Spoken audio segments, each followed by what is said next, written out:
Happy Friday po mula sa DOST Pag-asa. Ito po ang ating weather update ngayong March 7, 2025. Patuloy pong nakakaapekto yung northeast monsoon sa malaking bahagi po ng northern Luzon. At ito po ay magdadala ng maulap na kalangitan na may kasama po ng mga pag-ambon at pag-ulan. Sa baba po ng hanging amihan ay yung shear line. At ito po ay magdadala naman ng mga maulap na kalangitan na may kasamang mga pag-ulan at thunderstorms or pagkidlat at pagkulog. Kasama po dyan yung Aurora at ang Quezon.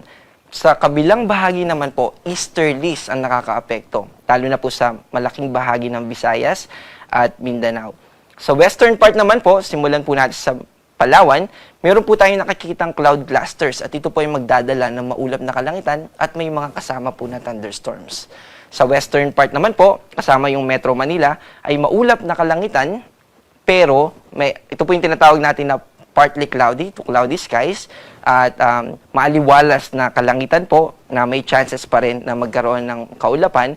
Although mababa po yung chance ng thunderstorm sa Metro Manila, pero sa ibang bahagi naman po ay may possibility pa rin yung thunderstorms. Wala po tayong binabantayan na anumang bagyo sa loob ng Philippine Area of Responsibility at ito po ay inaasahan natin hanggang sa susunod na linggo. Para naman po sa forecast natin bukas, patuloy po yung epekto ng hanging amihan o yung northeast monsoon pero magdi-dissipate na rin po siya. At after po niya mag-dissipate ay may chance pa rin na muli ay magkakaroon tayo ng monsoon surge or northeast monsoon na muli po parang meron pa po itong posibilidad na magkaroon ng huling buga.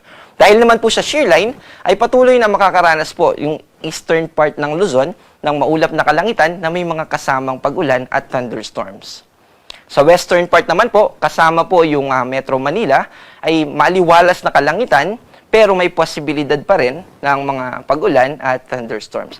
Agwat po ng temperatura sa Metro Manila ay from 24 to 34, sa Baguio naman po ay 17 to 27, sa Lawag po ay 23 to 32, sa Tuguegarao po ay 24 to 31, at sa Legazpi ay 25 to 30. Sa Visayas naman po, siguro unahin po natin.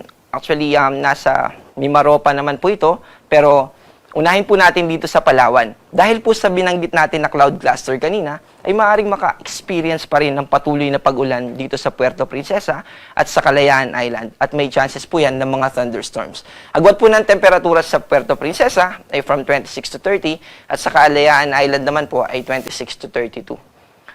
Patuloy po yung maaliwalas na kalangitan na may kasama or may chances ng thunderstorms dito sa malaking bahagi ng Visayas at Mindanao. Pero sa Cagayan de Oro po ay patuloy na makaka-experience tayo ng maulap na kalangitan na may chances ng thunderstorms.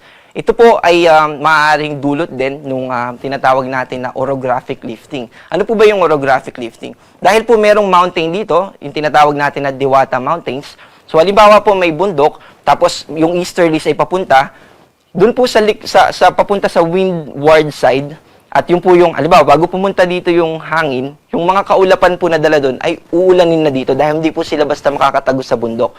Pero, yung mga tatagos na ulap na konti na lang dun, ay hindi na po magdadala ng pag-ulan. At yun po yung tinatawag natin na orographic lifting or Foehn effect.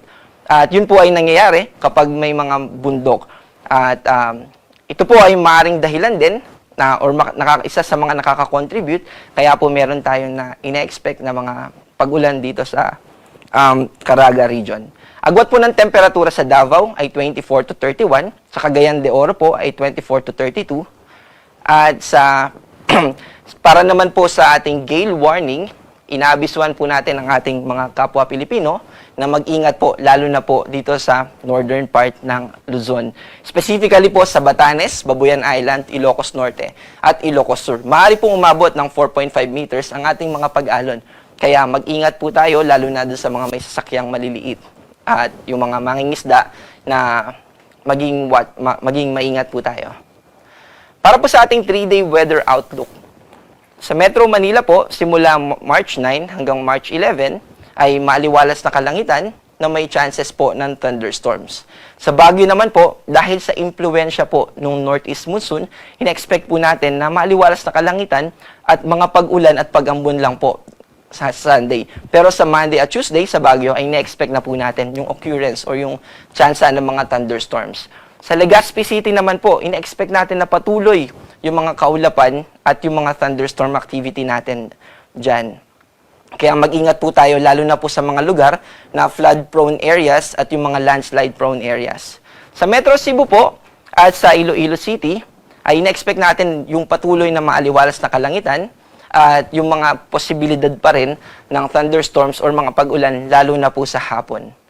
So dahil po dito ay malaki din po yung tsansa na patuloy na makaranas tayo ng maalinsangang panahon. Sa Tacloban City naman po ay na-expect natin na maaliwalas na kalangitan po sa Sunday, pero sa Monday at sa Tuesday po ay makakaapekto na yung mas pagbaba po ng shear line at ito po ay magdadala na ng mga kaulapan at mga thunderstorms.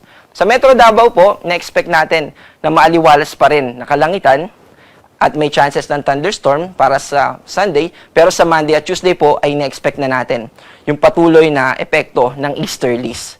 At ito po ay magdadala ng maulap na kalangitan at mas mataas na chances ng rainfall at mga occurrences ng thunderstorms. Sa Cagayan de Oro po at sa Zamboanga City ay patuloy na makaka-experience tayo ng mahaliwalas na kalangitan na may possibility pa rin ng mga pag-ulan at thunderstorms. Ang ating pong araw ay lulubog mamayang 6:05 p.m. at muli pong sisikat ng 6:09 a.m. bukas.